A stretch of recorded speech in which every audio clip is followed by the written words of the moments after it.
샬롬, 오늘 하루 주님께 칭찬받는 복된 날 되시길 축복합니다. 오늘 주께서 칭찬하시는 자라는 제목으로 함께 말씀 나누겠습니다.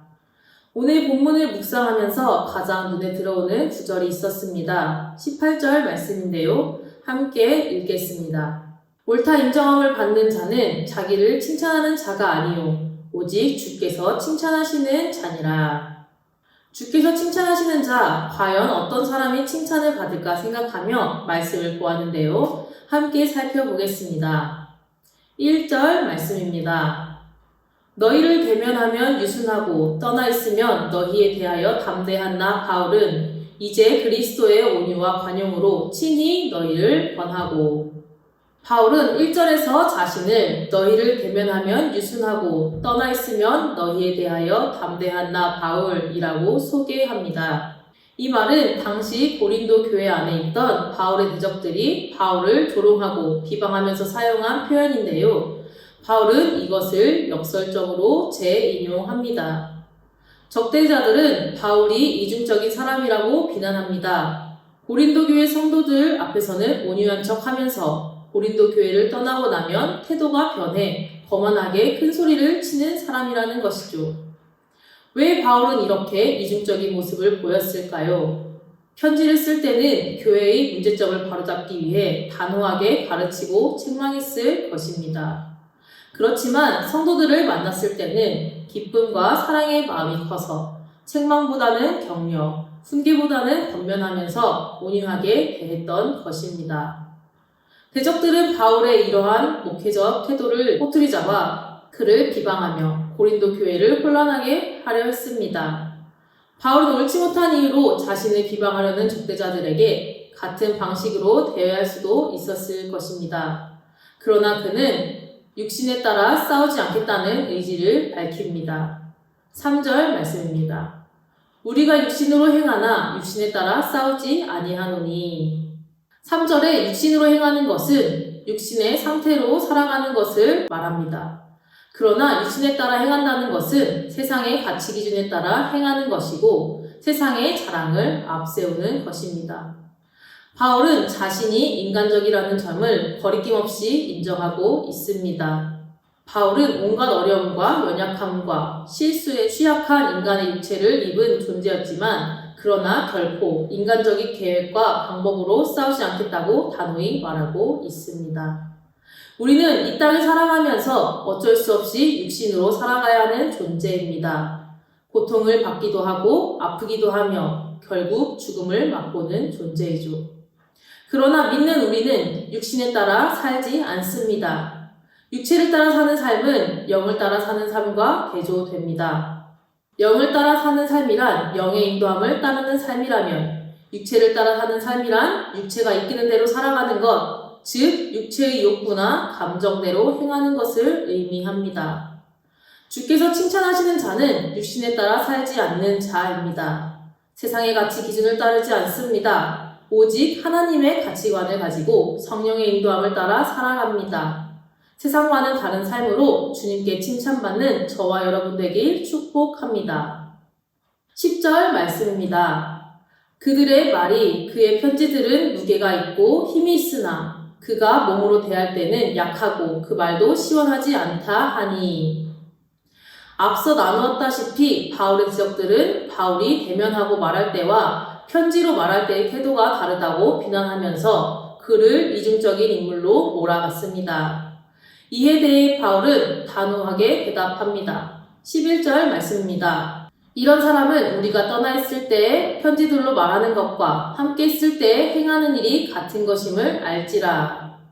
바울은 대적들의 말과 달리 자신은 떠나 있을 때나 대면에 있을 때나 항상 동일한 사람임을 밝힙니다. 편지할 때나 말할 때나 행할 때나 그는 항상 같은 사람입니다. 결코 이중적인 사람이 아니라는 것이죠. 주께서 칭찬하시는 사람도 이런 사람입니다. 말과 행동이 같은 사람이 주님께서 칭찬하시는 사람입니다. 그리스도인은 더더욱 말과 행동이 달라서는 안 됩니다. 복음을 전한다면 복음을 살아야 합니다. 그리스도인으로서 말과 행동에 책임을 집시다. 마지막으로 주께서 칭찬하시는 자는 자랑하는 자입니다. 그런데 무엇을 자랑하느냐가 중요합니다. 12절 말씀입니다. 우리는 자기를 칭찬하는 어떤 자와 더불어 감히 짝하며 비교할 수 없노라. 그러나 그들이 자기로서 자기를 헤아리고 자기로서 자기를 비교하니 지혜가 없도다. 바울을 대적하는 사람들은 자기를 칭찬하는 자들이었습니다. 그들은 자기를 내세우고 자신의 기준으로 자신을 평가했습니다. 그래서 자신이 대단한 인물이나 된 것으로 착각했습니다. 자기 만족, 자기 자랑, 자기 기만에 빠진 것입니다. 성경은 이러한 자기 자랑을 죄라고 명시합니다. 예수님이 그토록 자기 부인을 강조한 것도 이런 이유 때문입니다. 때로 성숙한 그리스도인들조차 순간순간 은근히 자기를 자랑하고 싶은 유혹을 받습니다. 히스기야 같은 믿음의 사람도 죽을 병에서 생명을 연장받은 직후에 바벨론 왕이 보낸 사신들에게 자신의 모든 보물과 무기고를 보여주며 자랑했고 하나님은 그의 자랑을 교만으로 여기시고 이스라엘의 멸망을 예고하셨습니다. 이처럼 자기 자랑으로 죄짓지 않도록 항상 마음을 지킵시다. 해서는 안 될 자랑이 또 있습니다. 바로 남의 수고를 가로채 자신의 수고인 양 자랑하는 것입니다. 15절, 16절 말씀 읽겠습니다. 우리는 남의 수고를 가지고 분수 이상의 자랑을 하는 것이 아니라 오직 너희 믿음이 자랄수록 우리의 규범을 따라 너희 가운데서 더욱 풍성하여지기를 바라노라. 이는 남의 규범으로 이루어 놓은 것으로 자랑하지 아니하고 너희 지역을 넘어 복음을 전하려 함이라. 바울은 남의 수고를 가지고 분수 이상의 자랑을 하지 않는다고 선언합니다. 이는 대적들이 남의 수고를 가지고 분수 이상의 자랑을 하는 자들이었기 때문입니다. 그들은 바울이 주님의 은혜로 수고하여 이뤄놓은 선교적 열매를 마치 그들이 한 것처럼 스스로 자랑하며 떠들어댔습니다. 바울은 자기 자랑, 남의 수고를 가지고 자랑하는 것을 절대 용납하지 않았습니다. 그의 자랑은 딱 한 가지 뿐이었습니다. 17절 말씀입니다. 자랑하는 자는 주 안에서 자랑할지니라. 이는 예레미야 9장 24절을 인용한 것인데요.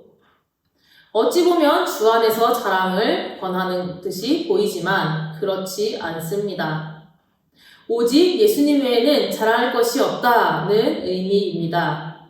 이는 바울의 다른 서신서에서도 발견할 수 있습니다. 갈라디아서 6장 14절 말씀입니다.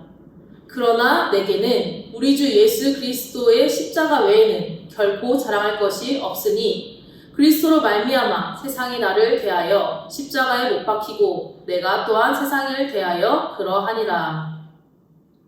우리가 자랑할 수 있는 것은 자기 자신도 아니요 남의 수고도 아닙니다. 오직 예수 그리스도 뿐입니다. 말씀을 정리합니다. 오늘 바울의 모습을 통해 주께서 칭찬하시는 자는 누구인가에 대해 살펴보았습니다.